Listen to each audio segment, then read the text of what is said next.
Assalomu alaykum azizlar. Mana hozir meni qo'limda Hidoyat jurnalining 6-soni. Juda ham go'zal she'rlar bitilibdi. Go'zal hikoyalar bitilibdi. Hammasi odamlarni ibratga chorlaydi-da bu.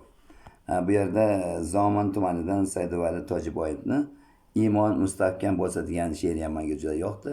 Hozir men sizlarga mana shu she'rni o'qib beraman. Sizlarga ilindim-da azizlar.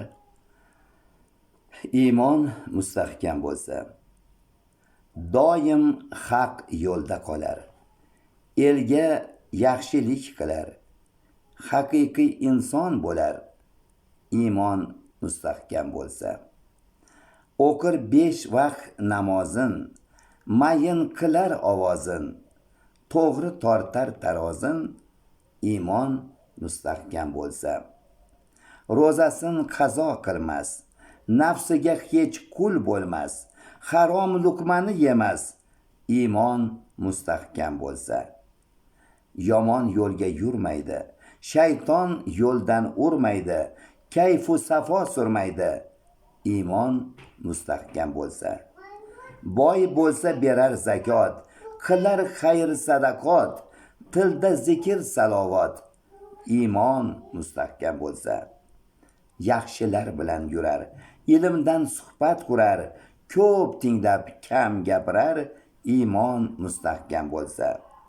Qarindoshidan bezmas, rishtalarini uzmas, haq yo'ldan sira ozmas, iymon mustahkam bo'lsa. Makkada yursam deydi, Ka'bani ko'rsam deydi, jannatga kirsam deydi, iymon mustahkam bo'lsa. O'zin haromdan saqlar, tavba der, qalbin poklar, faqat halolni yoqlar, iymon mustahkam bo'lsa.